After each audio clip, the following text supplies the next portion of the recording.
Hello, survivors. Before we begin, I want to remind you, if you haven't already, subscribe to the channel. It keeps these stories alive. And I'd love for you to comment below with the name of your city or town.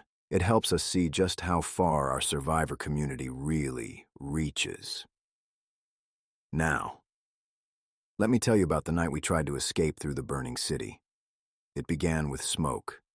Not the faint, drifting kind you get from a distant fire, but thick, oily clouds that clawed their way into every crack, every breath.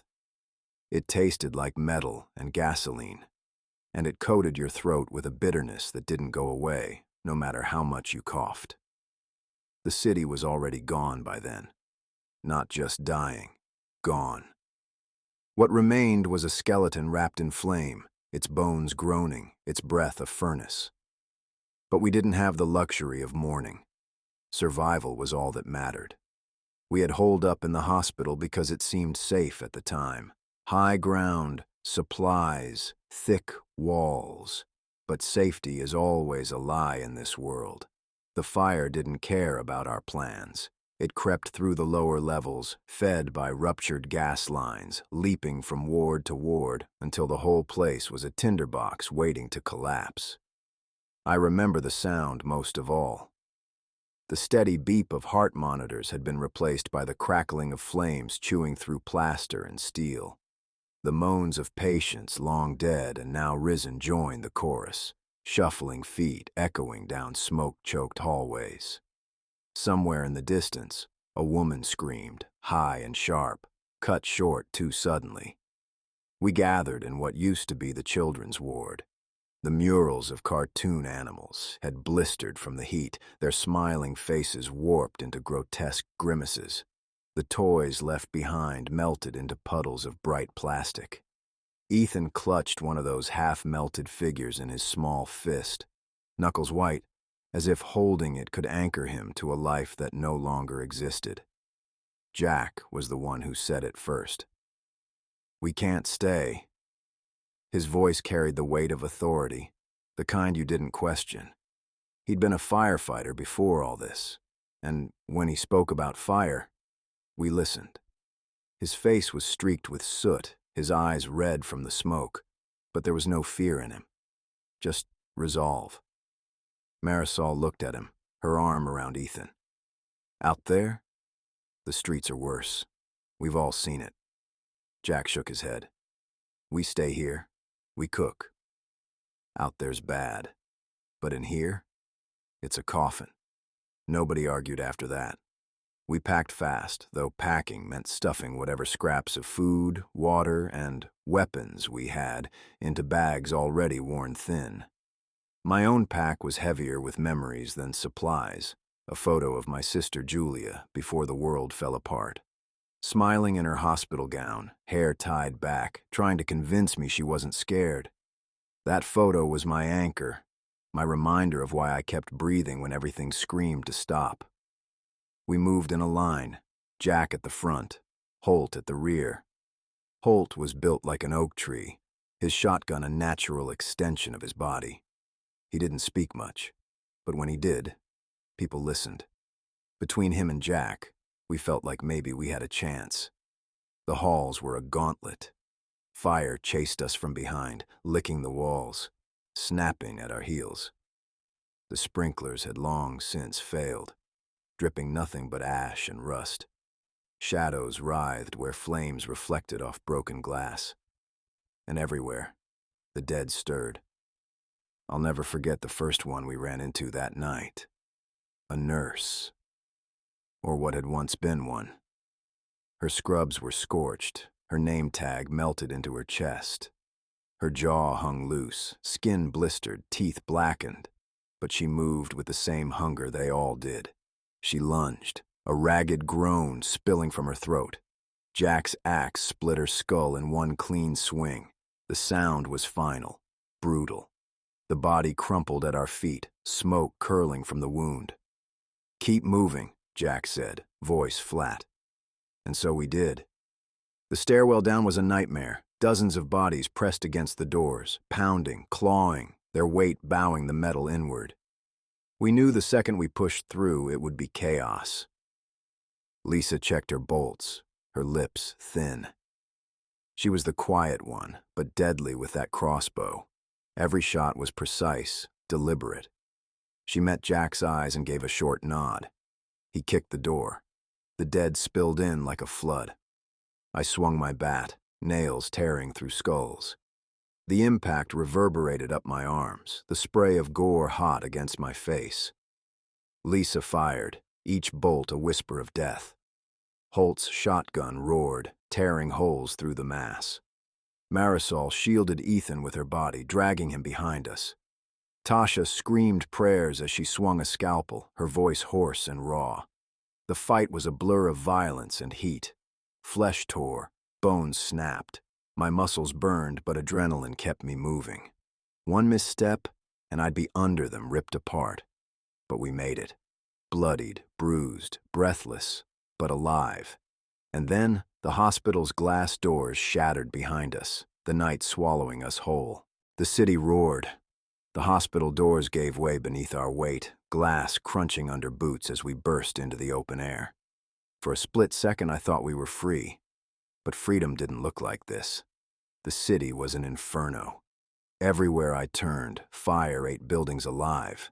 Towering skyscrapers glowed like torches, their steel skeletons wailing as the heat warped them.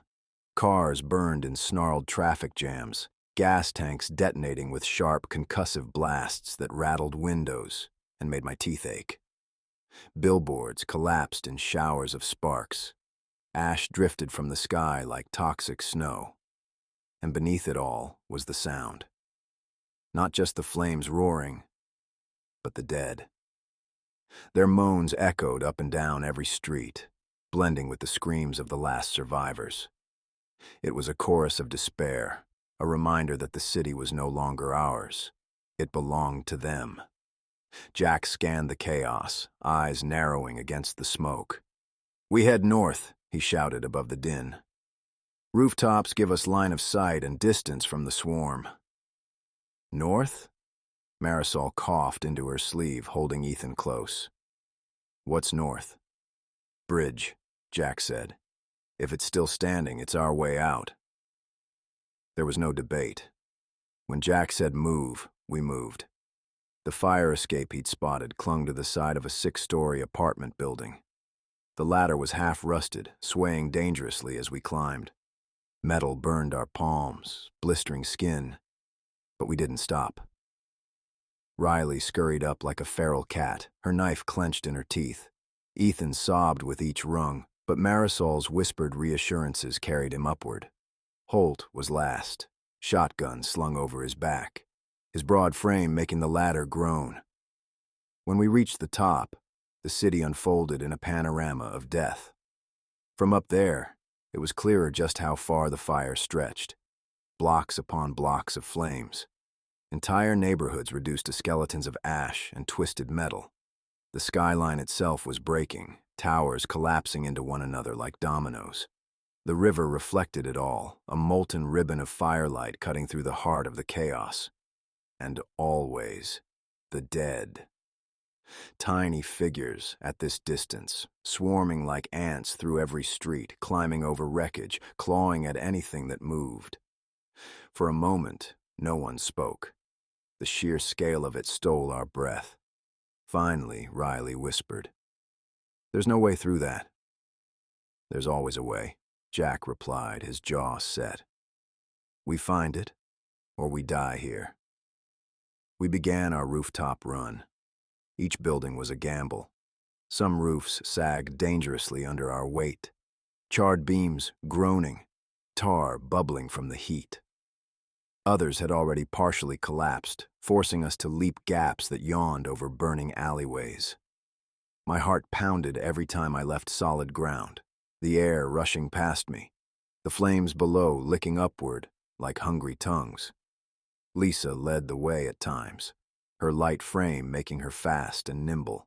Holt kept the rear, steady as a rock, ready to shoot anything that came too close. Jack moved like a man born for this, his axe an extension of his will. But not every crossing went clean. Halfway across a block, the roof beneath us split.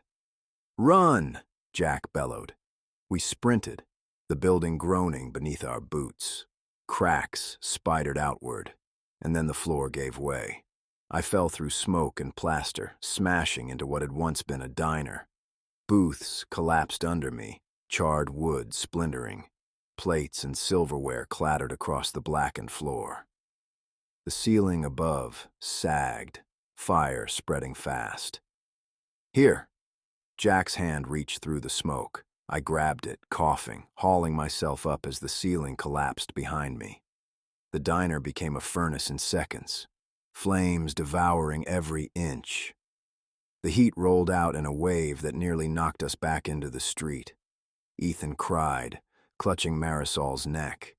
His tears left streaks in the ash on her face. Riley's wide eyes darted everywhere, knife trembling in her grip. We moved on, shaken, but alive. It wasn't the dead that found us next. It was memory. On the rooftop of an office building, 3 bodies lay curled together near the ledge. A man, a woman, and a child. Their canteens were empty, their faces sunken. They hadn't burned, and they hadn't been bitten. They'd simply given up. Tasha knelt beside them, her hands trembling as she closed their eyes. They were waiting, she whispered, hoping someone would come. Jack touched her shoulder, gentle for once. No one came. And no one's coming. That's why we keep moving. But Tasha's eyes stayed on the child. For her, it wasn't just another corpse. It was a wound. Night fell, though night meant little in a city that glowed like hell itself. The flames painted the sky orange and red, a false dawn that never ended. Ash drifted endlessly, catching in our hair, our lashes, our lungs. Every breath was a struggle. We holed up in a half-collapsed bank, barricading the lobby with desks and chunks of ceiling.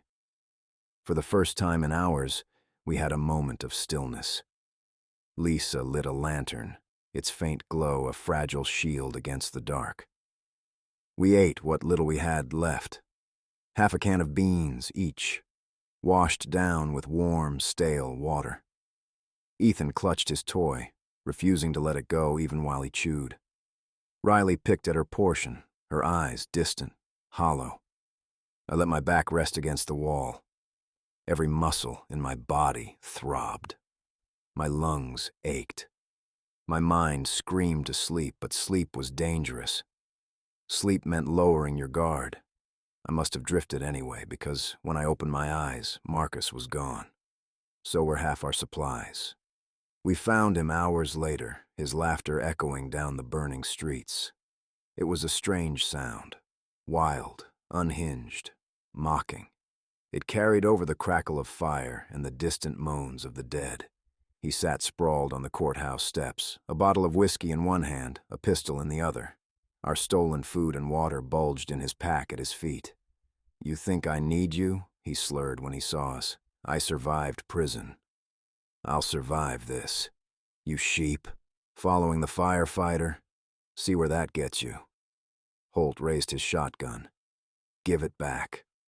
Now Marcus sneered, tipping the bottle toward us. "Go ahead, old man.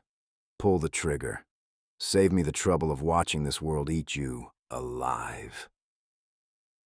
The blast echoed across the street. Marcus toppled backward, blood soaking the courthouse steps.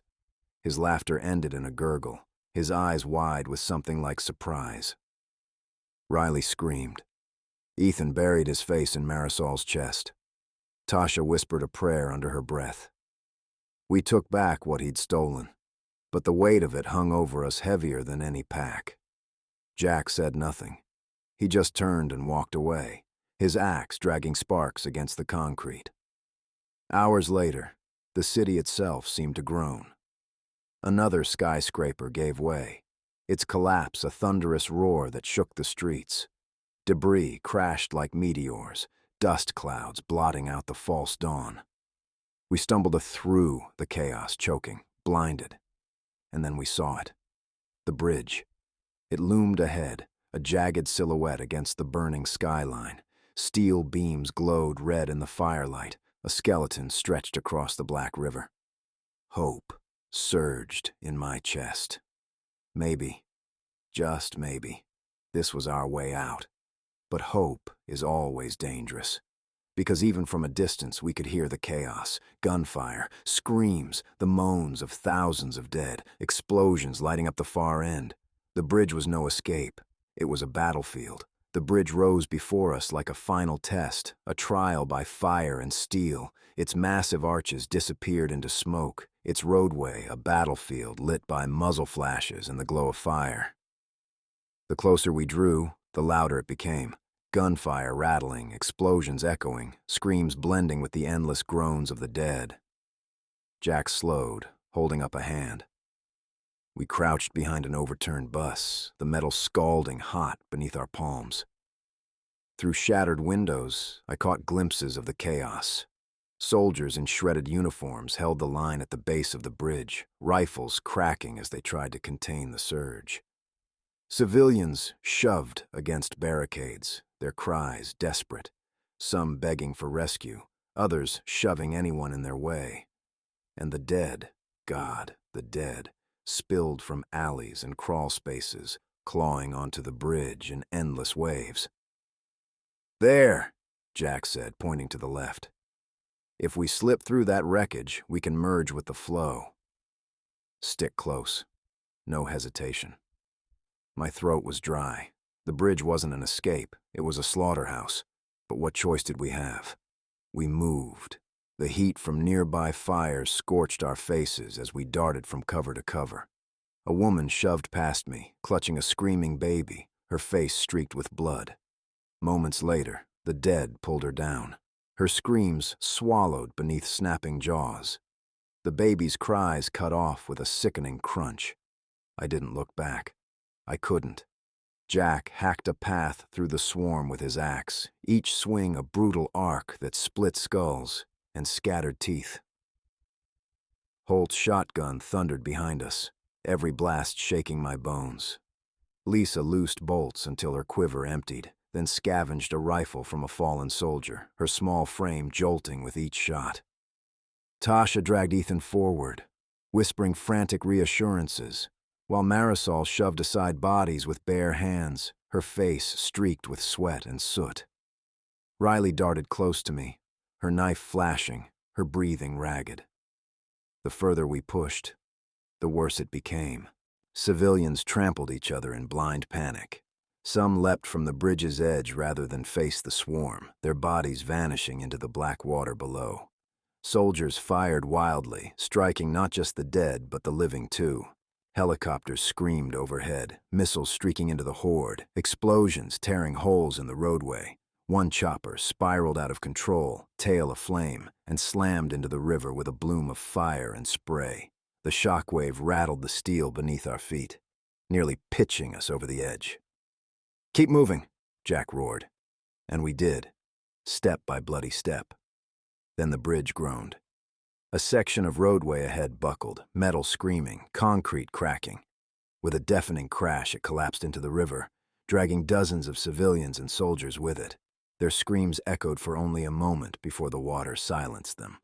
The gap yawned before us, wide and deadly. Jack didn't hesitate. He ran and leapt, soaring across with a roar, landing hard on twisted steel. He turned, reaching out. "Go!" Now, one by one, we jumped. My stomach lurched as the river gaped beneath me, black and hungry. My hands slammed against steel, fingers scraping raw as I pulled myself up. Marisol stumbled with Ethan in her arms, nearly tumbling backward, but Jack caught her and dragged them both across. Lisa's leap was clean, her crossbow slamming against her chest as she rolled onto the other side. Riley scrambled across, her knife clenched so tight her knuckles bled. And then came Holt. He charged, shotgun empty now, swinging it like a club as the dead clawed at his heels. He leapt, but his boot caught a twisted rebar. He slammed into the edge, fingers clawing desperately for purchase. "Halt!" I screamed, grabbing his wrist. His grip was iron, his eyes locked on mine, but the dead were already pulling him down, clawing at his legs. teeth tearing into his boots. "Don't," he rasped. His voice was calm, steady, even as the horde dragged him. "Keep them alive." "No!" I pulled with everything I had, my muscles screaming. "I won't let you." His grip slipped. He fell backward into the swarm. They swallowed him instantly, his shotgun vanishing beneath gnashing teeth. His scream echoed for a heartbeat, and then was gone. I froze, staring into the mass where he'd been. Rage, grief, and despair all crashed through me at once. I wanted to dive after him, to tear through them with my bare hands, but Jack's hand slammed onto my shoulder, dragging me forward. "We can't stop," Jack growled, his voice breaking. "Not now." So we moved, even though part of me stayed behind with Holt. The far end of the bridge was worse than the beginning. Explosions ripped through the barricades, fireballs lighting up the night. The soldiers' line was breaking, their rifles clicking empty, their faces twisted with fear. Civilians clawed and shoved, trampling the weak, shrieking for salvation. The dead poured in from every side, climbing the steel supports, swarming over wrecked vehicles, their moans a wall of sound. We plunged into the chaos. Jack swung his axe like a man possessed, every strike dropping another corpse. Lisa fired until the rifle clicked dry, then swung it like a club. Marisol fought with bare hands, shoving bodies aside, refusing to let go of Ethan. Tasha screamed herself hoarse, dragging survivors with her even as blood slicked her arms. Riley clung to my side, knife darting in frantic stabs. I lost myself in the fight. My bat rose and fell, nails crunching through bone, every swing a desperate prayer. Blood slicked my hands, my arms burned, but I didn't stop. Couldn't stop. The dead just kept coming. And then the bridge shuddered again. Another explosion ripped through the supports. Steel screamed, concrete split. A massive section of the roadway gave way, collapsing into the river in a storm of dust and fire. I barely managed to grab Riley before she fell with it. When the dust cleared, Jack wasn't with us. We found him crushed beneath twisted steel, his body broken, blood pooling in the cracks.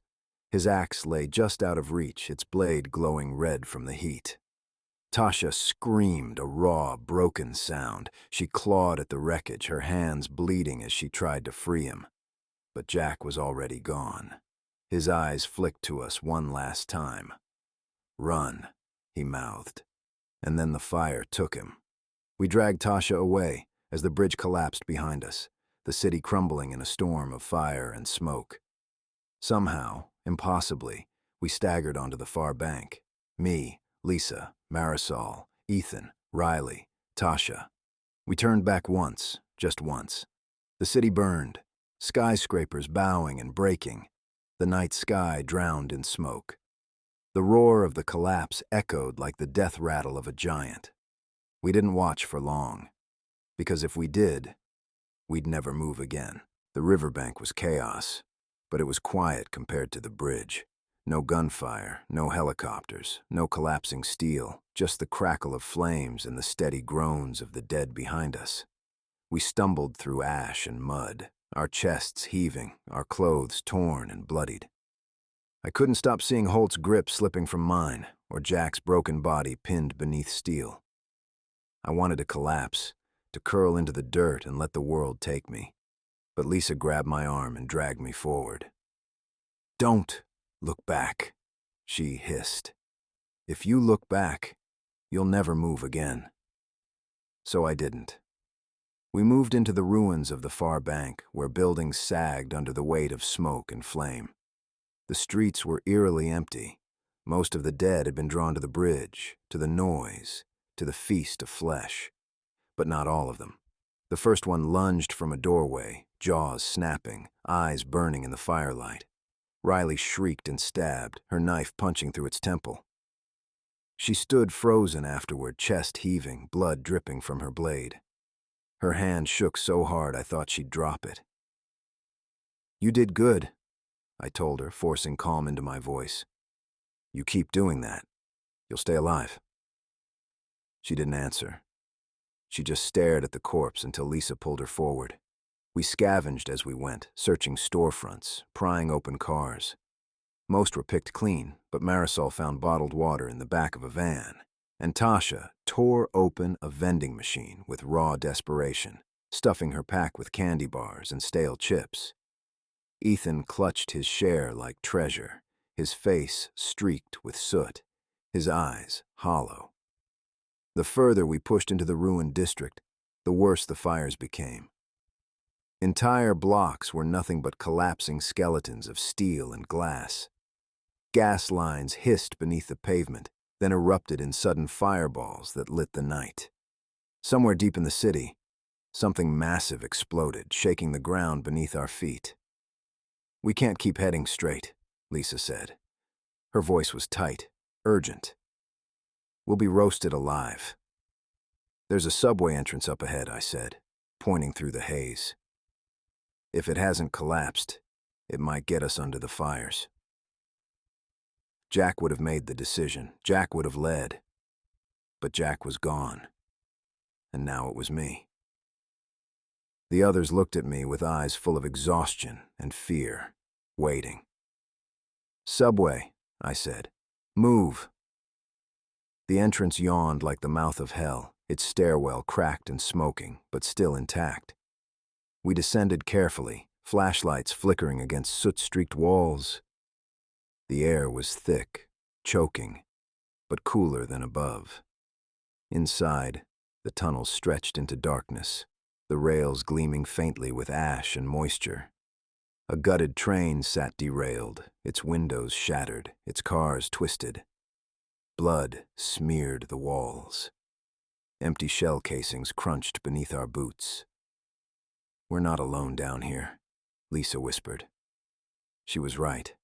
The groans started faint, echoing down the tunnels, bouncing off concrete.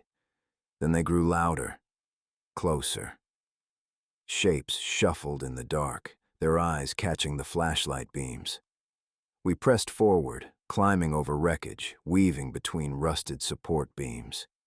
The dead followed, their moans echoing like a chorus. The sound swelling until it felt like the walls themselves groaned. Riley clutched my hand so tight it went numb. Ethan stumbled, Marisol pulling him forward with brutal strength. Tasha muttered prayers under her breath, each word cracking with grief and rage. The first swarm came from the side, bursting from a service door. Half-rotted uniforms clung to their frames, maintenance workers, station guards, commuters in tattered suits. Their jaws snapped as they lunged. I swung my bat, the nails tearing through skulls, spraying gore. Lisa fired point blank, each shot deafening in the tight space. Riley screamed as one grabbed her arm, but I tore it off her, caving its skull with a single blow. Blood soaked us, the stink choking. "Move!" I shouted. "Don't stop!" We barreled down the tunnel, the swarm behind us, another rising ahead. Shadows shifted, groans swelling.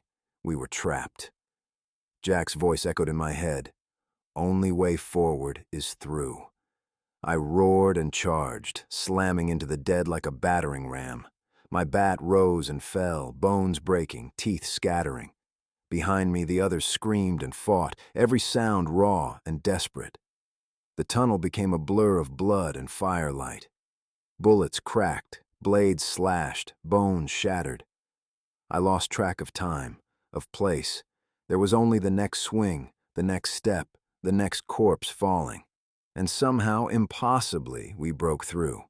We stumbled into a maintenance chamber, slamming the door behind us, shoving pipes and debris against it until the groans faded to muffled echoes. We collapsed in the dark, gasping, shaking, covered in blood that wasn't ours. No one spoke for a long time. When we finally emerged, it was dawn. We clawed our way up through a collapsed stairwell, sunlight spearing through smoke. The city stretched before us, broken and burning, but quieter now. The fires still raged, but the sounds of battle had faded. The bridge was gone, just a twisted skeleton in the haze. The skyline sagged, buildings torn open, streets choked with ash. It didn't feel like a city anymore. It felt like a graveyard. We staggered through the ruins, searching for any sign of safety. We found none. The dead still roamed, slower now, their movements stiff in the daylight. But they were endless, scattered across every street, every alley. At one point, we saw survivors, half a dozen sprinting through the streets, a pack of dead on their heels. We watched from cover as they screamed, stumbled, and were dragged down one by one. Their cries lingered long after the moans faded. Ethan sobbed quietly into Marisol's chest. Riley clutched my sleeve, her face pale, her knife trembling in her hand. Lisa's jaw was set like stone, her eyes cold. Tasha muttered Holt and Jack's names over and over like a mantra. We didn't speak of turning back. There was nothing left to turn back to. By midday, we reached the outskirts. The buildings thinned, giving way to cracked highways and skeletal overpasses. Abandoned cars lined the roads, some still burning, some overturned, their windows shattered. The bodies of soldiers lay scattered, rifles still clutched in their hands, dog tags glinting in the smoke. We moved carefully, scavenging what we could. Lisa found ammo, Tasha bandages. Marisol tore strips of cloth for makeshift masks against the smoke. Riley found a stuffed rabbit, half buried in the dirt, and clutched it to her chest, silent tears cutting tracks through the soot on her cheeks. We reached a ridge at dusk. From there we could see beyond the city, the forests stretching green and endless, untouched by fire. Hope surged in my chest for the first time in days, but between us and that salvation lay one last gauntlet, a refugee camp, or what had once been one. Tents sagged in the smoke, shredded by wind and fire. Vehicles sat overturned, their frames rusting. Corpses littered the ground, some fresh, some long decayed. And through it all, the dead wandered, slow and relentless, feeding on whatever scraps of life remained. "We can't go around," Lisa said, her voice flat. "It stretches for miles. We go through, or we don't go at all." So we went through. The camp was a nightmare. Bodies lay piled in trenches, burned black, the air reeking of char. Scattered toys and shoes littered the mud, evidence of the families who'd once sought safety here. The dead prowled between the ruins, their moans carrying through the smoke. We moved like shadows, ducking between wreckage, holding our breath as the dead shuffled past. Riley nearly screamed when one brushed against her shoulder, its jaw clicking inches from her face, but I pulled her back, holding her mouth shut until it shambled away. Halfway through, Ethan collapsed. His leg had been torn back in the subway. Just a scratch, we thought, but now it was red and swollen, pus leaking through the bandages. He shook with fever, his skin pale, his lips cracked. "I can't carry him through this," Lisa whispered, her voice cold but steady. "He won't make it." Marisol snapped. "Don't you dare. He's a child. We save him or we die trying." Tasha dropped to her knees, checking the wound, her hands shaking. "It's spreading fast. He's not infected, not yet, but it's close." Ethan whimpered, clutching Marisol's hand. "Don't leave me." I looked at him, at the boy who'd somehow survived the mall, the office tower, the bridge, the tunnels. The boy who had clung to hope longer than any of us. And I knew. "We're not leaving him," I said. "Not now. Not ever." So we carried him, through fire, through smoke, through the endless moans of the dead. We carried him because to stop carrying him meant admitting we were already dead. When we finally broke through the far edge of the camp, the sun was setting, painting the sky blood red. The forest stretched before us, vast and untouched, The city's smoke curled behind us, its fires glowing like a dying star. We collapsed in the grass, our bodies broken, our hearts hollow. But we were alive. Me, Lisa, Marisol, Ethan, Riley, Tasha. We had escaped through the burning city, but escape is only the beginning. The forest should have been quiet. It should have been peace, a reprieve after the inferno, after the screaming city and the blood-slicked tunnels. But it wasn't. The moment we crossed into the tree line, the silence pressed against us like a weight. No bird song, no wind through the branches, just the sound of our ragged breathing and the crunch of ash underfoot. The forest was alive, yes, but it was watching us. Lisa led, crossbow reloaded and steady in her hands, her eyes darting between the shadows. Marisol carried Ethan on her back, his fever worsening, his breath shallow. Tasha walked beside them, murmuring reassurances that sounded more like prayers. Riley clung to me, her stuffed rabbit tucked under one arm, her knife in the other. The air was cooler here, damp and earthy, a cruel contrast to the choking heat of the city. The trees rose tall and skeletal, their bark scorched at the edges where the fire had reached. In the distance, the glow of the burning skyline flickered through the trunks, a constant reminder of what we had left behind.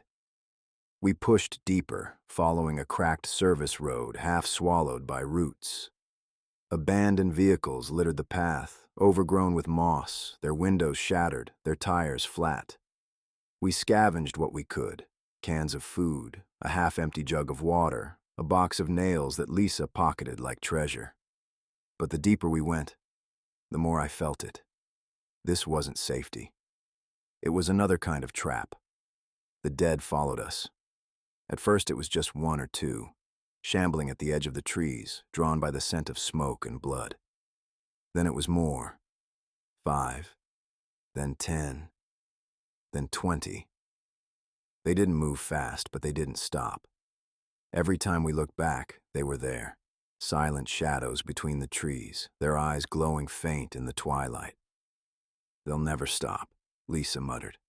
"They'll follow until we drop." "Then we keep moving," I said, though my voice cracked. "We move faster than they do." But Ethan couldn't move faster. His fever burned him alive, his skin slick with sweat, his breath rattling. Marisol refused to set him down, even when her legs shook with exhaustion. Tasha kept begging for us to stop, to rest, but Lisa snapped back every time. "You stop, you die." That's simple. The argument reached its breaking point at a rusted checkpoint where the service road narrowed to a single lane. Concrete barriers sagged beneath moss, and a watchtower leaned dangerously, its windows broken. Marisol collapsed against a barrier, clutching Ethan to her chest. "I can't," she gasped. "He can't." "We don't have time," Lisa snapped, spinning on her. "Do you want the dead to catch us here?" "Do you want him to die on my back?" Marisol snarled.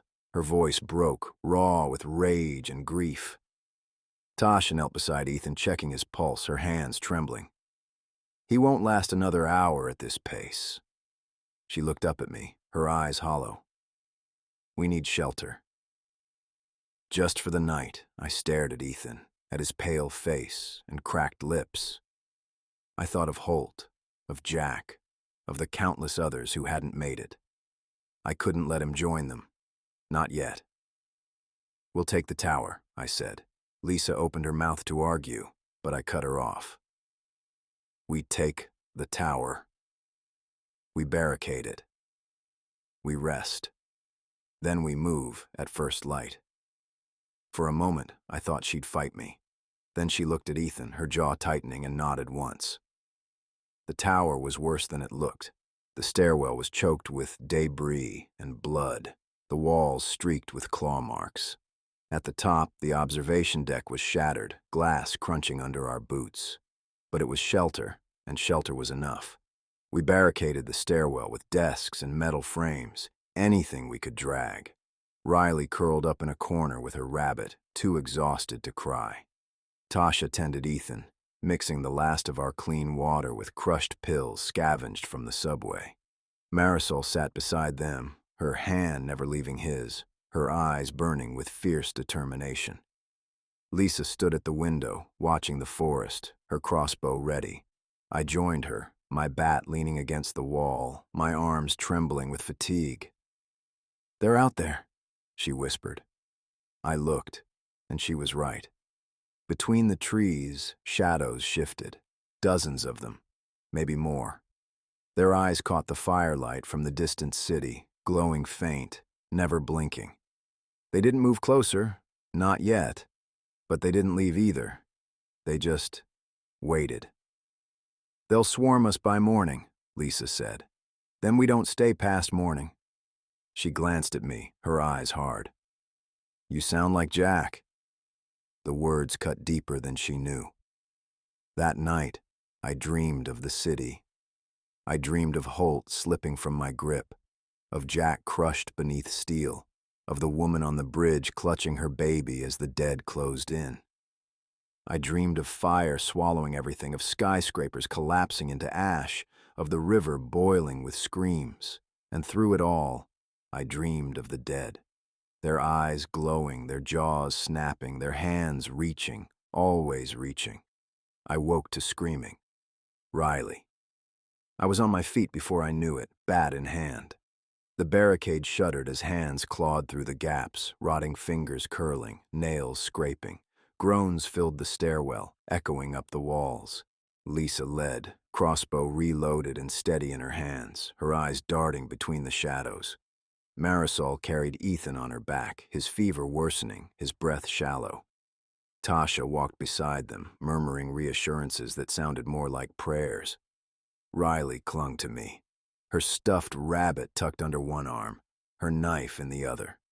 The air was cooler here, damp and earthy, a cruel contrast to the choking heat of the city. The trees rose tall and skeletal, their bark scorched at the edges where the fire had reached. In the distance, the glow of the burning skyline flickered through the trunks, a constant reminder of what we had left behind. We pushed deeper, following a cracked service road half swallowed by roots. Abandoned vehicles littered the path, overgrown with moss, their windows shattered, their tires flat. We scavenged what we could, cans of food, a half-empty jug of water, a box of nails that Lisa pocketed like treasure. But the deeper we went, the more I felt it. This wasn't safety. It was another kind of trap. The dead followed us. At first it was just one or two, shambling at the edge of the trees, drawn by the scent of smoke and blood. Then it was more. 5, then 10, then 20. They didn't move fast, but they didn't stop. Every time we looked back, they were there, silent shadows between the trees, their eyes glowing faint in the twilight. "They'll never stop," Lisa muttered. "They'll follow until we drop." "Then we keep moving," I said, though my voice cracked. "We move faster than they do." But Ethan couldn't move faster. His fever burned him alive, his skin slick with sweat, his breath rattling. Marisol refused to set him down, even when her legs shook with exhaustion. Tasha kept begging for us to stop, to rest, but Lisa snapped back every time. "You stop, you die." That's simple. The argument reached its breaking point at a rusted checkpoint where the service road narrowed to a single lane. Concrete barriers sagged beneath moss, and a watchtower leaned dangerously, its windows broken. Marisol collapsed against a barrier, clutching Ethan to her chest. "I can't," she gasped. "He can't." "We don't have time," Lisa snapped, spinning on her. "Do you want the dead to catch us here?" "Do you want him to die on my back?" Marisol snarled. Her voice broke, raw with rage and grief. Tasha knelt beside Ethan, checking his pulse, her hands trembling. "He won't last another hour at this pace." She looked up at me, her eyes hollow. "We need shelter." Just for the night, I stared at Ethan, at his pale face and cracked lips. I thought of Holt, of Jack, of the countless others who hadn't made it. I couldn't let him join them. Not yet. We'll take the tower, I said. Lisa opened her mouth to argue, but I cut her off. We take the tower. We barricade it. We rest. Then we move at first light. For a moment, I thought she'd fight me. Then she looked at Ethan, her jaw tightening, and nodded once. The tower was worse than it looked. The stairwell was choked with debris and blood, the walls streaked with claw marks. At the top, the observation deck was shattered, glass crunching under our boots. But it was shelter, and shelter was enough. We barricaded the stairwell with desks and metal frames, anything we could drag. Riley curled up in a corner with her rabbit, too exhausted to cry. Tasha tended Ethan, mixing the last of our clean water with crushed pills scavenged from the subway. Marisol sat beside them, her hand never leaving his, her eyes burning with fierce determination. Lisa stood at the window, watching the forest, her crossbow ready. I joined her, my bat leaning against